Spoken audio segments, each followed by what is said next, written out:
नमस्कार, आप देख रहे हैं महानगर समाचार। मैं हूं आपके साथ श्वेता। तो चलिए रुक करते हैं आज की बड़ी और प्रमुख खबर पर। राम को अयोध्या वासियों ने ठुकराया है तो राम भी उनको ठुकराएंगे। उनको कैसे हरा दिया जो 90 के दशक की वो शाम, जब लाखों की संख्या में राम भक्तों को, साधु संतों को यहाँ गोलियों से बूंद दिया था और उन्हीं को जिता दिया। चीन और पाकिस्तान के एजेंट भी यहाँ लगे थे हराने के लिए। निजी स्वार्थ कहीं लग गए होंगे, चंद रुपए दिख गए होंगे। अयोध्या वासी भगवान के नहीं हुए तो योगी मोदी के क्या होंगे। भाजपा के राष्ट्रीय अध्यक्ष ने कह दिया था कि आरएसएस की जरूरत अटल जी के समय थी, अब हम बहुत मजबूत हैं।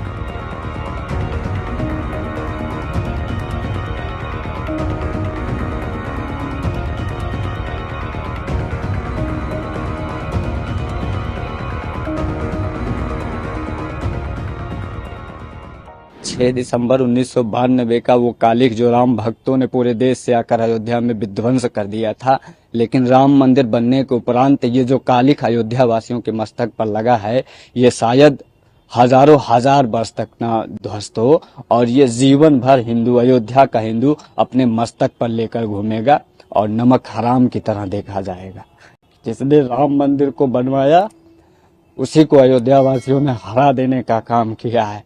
ये संपूर्ण अयोध्या के लिए, संपूर्ण भारत के हिंदुओं के लिए और संपूर्ण विश्व में पहले हिंदुओं के लिए इससे ज्यादा दुख की बात कुछ नहीं हो सकती है कि जिन माननीय प्रधानमंत्री मोदी जी ने, योगी जी ने जिस अयोध्या में आते थे तो लगता था कि आसपास के किन्हीं सीट के विधायक और सांसद हैं, ऐसा कभी लगा ही नहीं कि वो प्रधानमंत्री हैं। और उसके बाद भी उनको हरा देने का काम किया है। यह कालिख हजारों वर्षों तक चलने वाली है और इसे अयोध्या वासी कभी जो है खत्म नहीं कर सकते हैं। ये बहुत दुखद है और इसको कह पाना कि अयोध्या में क्यों अयोध्या वालों ने भारतीय जनता पार्टी को हरा दिया और उनको कैसे हरा दिया जो 90 के दशक की वो शाम, जब लाखों की संख्या में राम भक्तों को, साधु संतों को यहाँ गोलियों से बूंद दिया था और उन्हीं को जिता दिया। ये बहुत दुख है। इसको कह पाना, मैं पिछले 2 दिन से मुझे न भोजन हो मुझसे किया जा रहा है, न मुझे नींद आ रही है। मैं बता नहीं पा रहा हूँ कितना कष्ट है और ये सिर्फ मुझे, एक मात्र मुझे नहीं है बल्कि पूरे देश में हिंदुओं को है। और इसको सोचकर कि अयोध्या में लोगों ने भगवान राम को जो लेकर चलने वाली पार्टी है उसको हरा दिया और भगवान राम के भक्तों का निर्ममता पूर्वक संहार करने वाले रावणों को यहाँ से जिता दिया। अयोध्या को कभी पूरा भारत सहित पूरे सनातन में जो हिंदू है, पूरे विश्व में सनातनी हिंदू है, वो शायद माफ नहीं कर पाएंगे। ये बहुत दुखद है, बहुत दुखद है, बहुत दुर्भाग्यजनक है हिंदुओं के लिए, अयोध्या के हिंदुओं के लिए।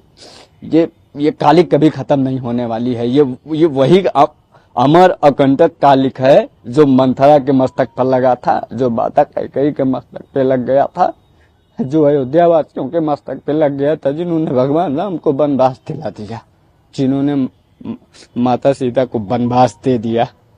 ये वो अमर कालिख है, ये वो अकंटक कालिख है जो जब तक राम मंदिर रहेगा तब तक ये कालिख हिंदुओं के मस्तक पर रहेगा कि जिन्होंने भव्य दिव्य राम मंदिर बनवाने का काम किया, 500 वर्षों के कालिख को विध्वंस कर दिया, उन्हीं को इन्होंने हरा दिया। चंद निजी स्वार्थ कहीं लग गए होंगे, चंद रुपए दिख गए होंगे।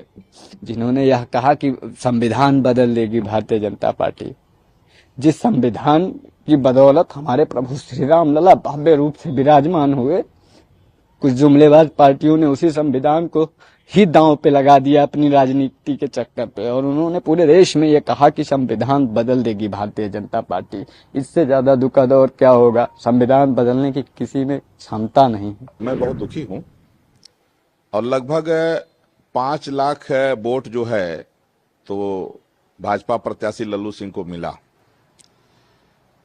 अब उसमें विपक्ष जो है षड्यंत्र में सफल रहा। विपक्ष ने क्या किया कि एक दलित को यहां से जो है जनप्रतिनिधि बनाया, इसलिए कि उसको पता था कि जो यादव वोट है, मुस्लिम वोट है, उसको मिल ही जाएगा।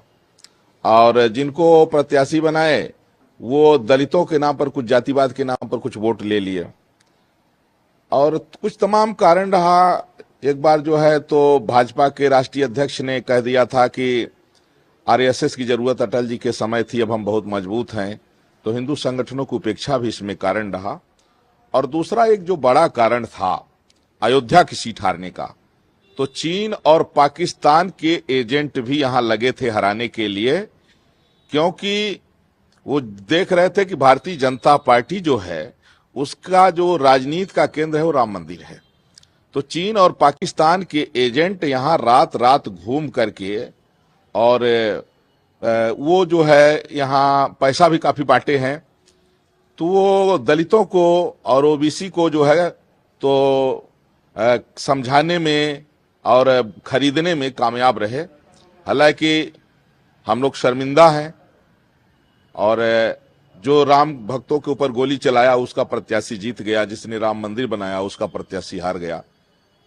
यही कुछ जो है कल्याण समय के समय भी हुआ था।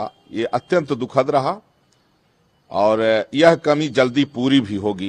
ये अयोध्यावासी दोगले हैं, जब भगवान राम के नहीं हुए तो ये किसी के होंगे, ये किसी के नहीं हो सकते।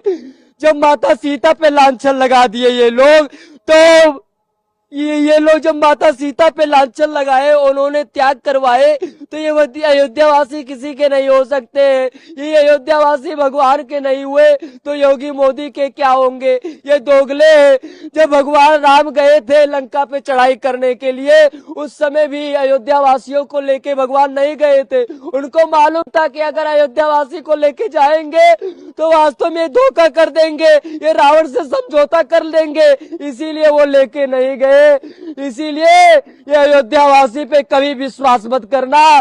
जो राम को लाए थे हम उनको लाए थे, लाएंगे, यही नारा अयोध्यावासी पहले कर रही थी। अब कहाँ गया वो नारा, अब कहाँ गया जो राम को लाए थे। तुम लोगों ने ठुकरा दिया। तुम्हारे लोगों के जीवन पे धिक्कार हो, ऐसे अयोध्यावासी पे धिक्कार हो।